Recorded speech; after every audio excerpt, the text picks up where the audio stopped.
जय श्री हरि विष्णु, राधे राधे। दोस्तों, आप सभी का मेरे चैनल में बहुत बहुत स्वागत है। आज हम आपके लिए शुक्रवार वैभव लक्ष्मी व्रत की कथा लेकर आए हैं।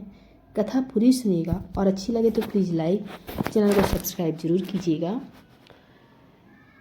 शीला और उनका पति ईमानदारी से जीते थे। वे किसी की बुराई नहीं करते थे और प्रभु भजन में अच्छी तरह समय व्यतीत कर रहे थे।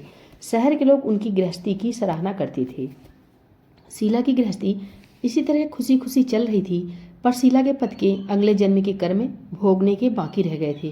ऐसे में वह बुरे लोगों से दोस्ती कर बैठा। वह जल्द से जल्द करोड़पति होने के ख्वाब देखने लगा, इसलिए वह गलत रास्ते पर चला गया।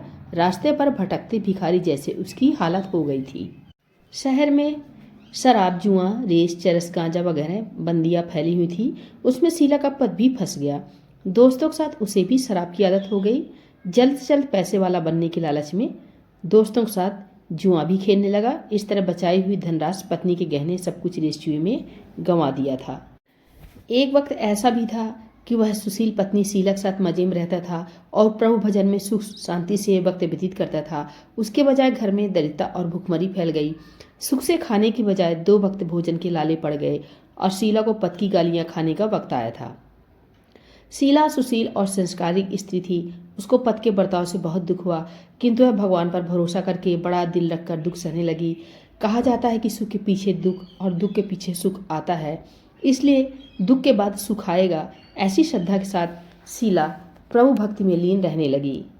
इस तरह शीला असह्य दुख सहते सहते प्रभु भक्ति में वक्त बिताने लगी।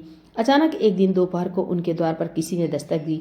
शीला सोच में पड़ गई कि मुझ जैसे गरीब के घर इस वक्त कौन आया होगा। फिर भी द्वार पर आए हुए अतिथि का आदर करना चाहिए। ऐसे आर्य धर्म के संस्कार वाली शीला ने खड़े होकर द्वार खोला तो देखा सामने एक माँ जी खड़ी थी। वे बड़ी उम्र की लगती थी, किंतु उनके चेहरे पर अलौकिक तेज निखर रहा था। उनकी आंखों में से मानो अमृत बह रहा था। उनका भव्य चेहरा करुणा और प्यार से छलकता था। उनको देखते ही शीला के मन में अपार शांति छा गई। वैसे शीला इस माँ जी को पहचानती नहीं थी, फिर भी उनको देखकर शीला के रोम रोम में आनंद छा गया। शीला माँ जी को आदर के साथ घर में ले आई। घर में बिठाने के लिए कुछ भी नहीं था, अतः शीला ने सोचाकर फटी हुई चादर पर उनको बिठाया। माँ जी ने कहा, क्यों शीला, मुझे पहचाना नहीं? शीला ने सोचाकर कहा, माँ, आपको देखते ही बहुत खुशी हो रही है, बहुत शांति हो रही है। ऐसा लगता है कि मैं बहुत दिनों से जिसे ढूंढ रही थी वे आप ही हैं, पर आपको मैं पहचान नहीं सकती। माँ जी ने कहा, क्यों भूल गई? हर शुक्रवार को हम लक्ष्मी जी के मंदिर में भजन कीर्तन होते हैं, तब मैं भी वहाँ आती हूँ। वहाँ हर शुक्रवार को हम मिलते हैं।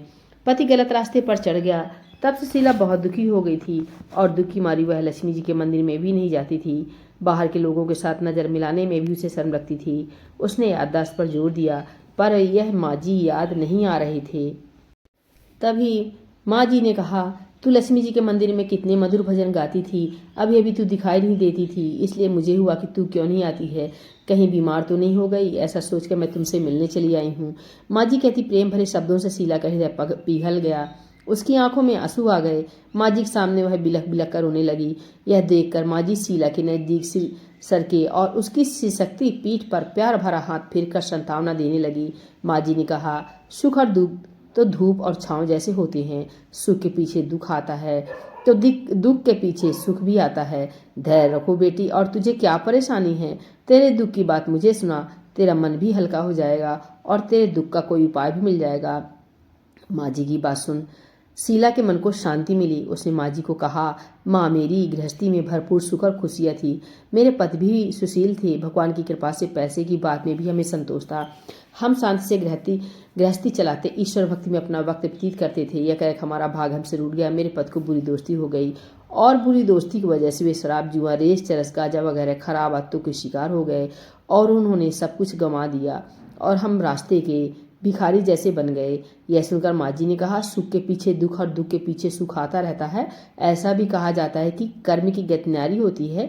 हर इंसान को अपने कर्म भुगतने पड़ते हैं, इसलिए तू चिंता मत कर। अब तू कर्म भुगत चुकी है, अब तुम्हारे सुख के दिन अवश्य आएंगे। तू तो माँ लक्ष्मी जी की भक्त है। माँ लक्ष्मी जी तो प्रेम और करुणा के अवतार हैं। वे अपने भक्तों पर हमेशा ममता रखती हैं। इसलिए तू धैर्य रख के माँ लक्ष्मी जी का व्रत कर, इससे सब कुछ ठीक हो जाएगा। माँ लक्ष्मी जी का व्रत करने की बात सुनकर शीला के चेहरे पर चमक आ गई। उसने पूछा, माँ लक्ष्मी जी का व्रत कैसे किया जाता है? वह मुझे समझाइए, यह मैं व्रत अवश्य करूंगी। माँ जी ने कहा, बेटी माँ लक्ष्मी जी का व्रत बहुत सरल है। उसे वरद लक्ष्मी व्रत या वैभव लक्ष्मी व्रत कहा जाता है। यह व्रत करने वाले की सब मनोकामना पूर्ण होती है, वह सुख संपत्ति और यश प्राप्त करता है। ऐसा कहकर माँ जी वैभव लक्ष्मी व्रत की विधि कहने लगी। तब माता जी ने बोला, माता लक्ष्मी का व्रत की विधि बहुत सरल है। इस व्रत को वैभव लक्ष्मी व्रत कहा जाता है। इस व्रत को करने से सभी मनोकामना पूर्ण होती है। शीला यह सुनकर खुश हो गई और आंख बंद करके व्रत करने का संकल्प लेने लगी। जैसे ही आंखें खोली तो माता जी उसे नहीं दिखाई दी। वह सोचने लगी, ये माता जी कहाँ गई? यह माता कोई और नहीं, स्वयं माँ लक्ष्मी जी थी जो शीला को राह दिखाने आई थी। दूसरे दिन शुक्रवार था। शीला प्रातःकाल उठकर स्नान करके माता जी की बताई विधि के अनुसार पूजा की प्रसाद चढ़ाया। पूजा के पश्चात यह प्रसाद सबसे पहले अपने पति को खिलाया। प्रसाद खाते ही उसके पति के व्यवहार में परिवर्तन आया और वह शीला को मारा भी नहीं। यह देखकर शीला के मन में वैभव लक्ष्मी व्रत के लिए श्रद्धा बढ़ गई। अब शीला ने वैभव लक्ष्मी व्रत का श्रद्धा पूर्वक 21 व्रत किया और 21वें शुक्रवार को माता जी के बताने के अनुसार उद्यापन किया और 7 औरतों को वैभव लक्ष्मी की किताब उपहार में दी और माता लक्ष्मी जी से प्रार्थना की, हे माता लक्ष्मी, मैंने आपका वैभव लक्ष्मी व्रत करने का मन्नत मांगी थी, आज वो व्रत पूर्ण हुआ है। हे माँ, मेरी सारी विपत्तियां दूर करिए। व्रत के प्रभाव से शीला का पति ने सारे बुरे कार्यों को छोड़ दिया और एक अच्छा आदमी बन गया और अब कड़ी मेहनत करने लगा। अब घर में सुख शांति आ गई और सुखपूर्वक रहने लगे। अतः जो भी व्यक्ति वैभव लक्ष्मी माँ का व्रत करता है उसके जीवन में खुशियों से भर जाता है और घर धन धान्य से भरा रहता है। बोलिए वैभव लक्ष्मी माता की जय, धन लक्ष्मी माता की जय।